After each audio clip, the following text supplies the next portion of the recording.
নমস্কার বন্ধুরা, আজকের ভিডিওতে আমরা আলোচনা করব জ্যোতিষশাস্ত্র অনুযায়ী প্রেমে আকর্ষণ কিভাবে বাড়ানো যায় এবং সম্পর্ককে কিভাবে আরও সুন্দর ও মজবুত করা যায়। তো জয় মা কালী বেঙ্গলি চ্যানেলে আপনাদেরকে আমি স্বাগত জানাচ্ছি। অনেকেই মনে করেন জ্যোতিষশাস্ত্রের মাধ্যমে কাউকে সম্পূর্ণ নিজের ইচ্ছামতো নিয়ন্ত্রণ করা যায়, কিন্তু প্রাচীন জ্যোতিষে মূল গুরুত্ব দেওয়া হয়েছে নিজের ব্যক্তিত্ব, ইতিবাচক শক্তি এবং সম্পর্কের উন্নতির ওপর। চলুন শুরু করি।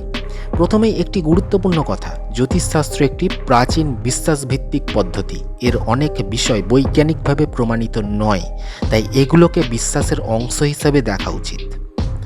তো শুক্র গ্রহের গুরুত্ব কি রয়েছে আমরা জানব। জ্যোতিষশাস্ত্রে প্রেম, সৌন্দর্য এবং দাম্পত্য সুখের কারক হলো শুক্র গ্রহ। যদি কারো জন্মছকে শুক্র শুভ অবস্থায় থাকে তাহলে তার ব্যক্তিত্ব স্বাভাবিক আকর্ষণ দেখা যায়। অনেকে শুক্রবার পরিষ্কার পোশাক পরা, সুগন্ধি ব্যবহার করা, সাদা রঙের প্রতি গুরুত্ব দেওয়া এবং ভালো আচরণকে শুক্র শক্তিশালী করার প্রতীকী উপায় হিসেবে মানেন। মন্ত্রজপ, অনেক ভক্ত শুক্রবার মা লক্ষ্মীর আরাধনা করেন এবং এই মন্ত্রটা জপ করেন, ওং শ্রীং মহালক্ষ্মী নমঃ। বিশ্বাস করা হয় এই মন্ত্র মনকে শান্ত করে এবং জীবনে সৌভাগ্য ও সৌহার্দ্যের অনুভূতি বাড়াতে সাহায্য করে। শুক্র গ্রহের জন্য প্রচলিত আরেকটি মন্ত্র হল ওং দ্রাং দ্রিং দ্রৌং স শুক্রায় নমঃ। অনেকেই বিশ্বাস করেন যে শুক্রবার 108 বার এই মন্ত্র জপ করতে হবে। এর উদ্দেশ্য নিজের মানসিক স্থিরতা, আত্মবিশ্বাস এবং শুভ শক্তি বৃদ্ধি করা, অন্য কাউকে নিয়ন্ত্রণ করা নয়। এবার বলি চন্দ্রের প্রভাব। চন্দ্র মানুষের মন এবং আবেগের প্রতীক। সম্পর্ক ভালো রাখতে নিজের রাগ নিয়ন্ত্রণ করা, শান্তভাবে কথা বলা এবং অপরের অনুভূতির মূল্য দেওয়াকে চন্দ্রের ইতিবাচক প্রভাবের সঙ্গে যুক্ত করা হয়। এবার বলি বৃহস্পতির আশীর্বাদ। বৃহস্পতি জ্ঞান, সততা এবং সম্মানের প্রতীক। প্রেমের সম্পর্কে দীর্ঘস্থায়ী সুখ চাইলে সত্য কথা বলা, প্রতিশ্রুতি রক্ষা করা এবং পারস্পরিক শ্রদ্ধা বজায় রাখা সবচেয়ে গুরুত্বপূর্ণ। এবার কিছু ইতিবাচক অভ্যাস বলি বন্ধুরা। জ্যোতিষে বলা হয় প্রতিদিন পরিষ্কার পরিচ্ছন্ন থাকা, ভদ্র ভাষায় কথা বলা, অহংকার ত্যাগ করা এবং মানুষের সাহায্য করা শুভ শক্তি বৃদ্ধি করে।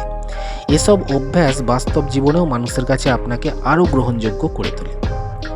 এবার কি রত্ন ধারণ করবেন, রত্নর বিষয়টা আমি বলি। অনেকে শুক্র শক্তিশালী করার জন্য হীরা, জারকন বা ওপাল ধারণ করেন, তবে এগুলো সাধারণত অভিজ্ঞ জ্যোতিষীর পরামর্শ ছাড়া ব্যবহার না করার পরামর্শ দেওয়া হয়। এবার কি মন্ত্রজপ করা উচিত। কিছু মানুষ বিশ্বাস করেন যে শুক্রবার নির্দিষ্ট মন্ত্রজপ করলে মনঃসংযোগ বাড়ে এবং আত্মবিশ্বাস বৃদ্ধি পায়, তবে এর প্রভাব মূলত বিশ্বাস ও মানসিক প্রশান্তির সঙ্গে সম্পর্কিত বলে অনেকেই মনে করেন। তো মন্ত্র আমি আগেই বলে দিয়েছি। তো সম্পর্ক টিকিয়ে রাখার বাস্তব উপায় এবারে বলি আপনাদের। এখন আসি সবচেয়ে গুরুত্বপূর্ণ বিষয়, ঠিক আছে।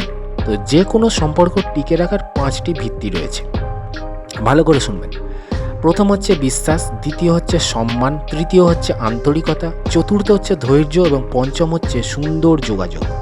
তাহলে কোনো জ্যোতিষীয় উপায়ে এই 5টি বিষয়ের বিকল্প হতে পারে না। আপনি যদি কাউকে সত্যিই ভালোবাসেন তাহলে তার মতামতকে সম্মান করুন, তাকে সময় দিন, তার কথা মন দিয়ে শুনুন এবং নিজের আচরণ দিয়ে বিশ্বাস অর্জন করুন। এটাই সবচেয়ে কার্যকর উপায়। তো বন্ধুরা, জ্যোতিষশাস্ত্র অনেকের কাছে বিশ্বাসের বিষয়, কেউ বিশ্বাস করেন কেউ করেন না। তবে একটি বিষয় সবার জন্যই সত্য, ভালোবাসা কখনো জোর করে পাওয়া যায় না।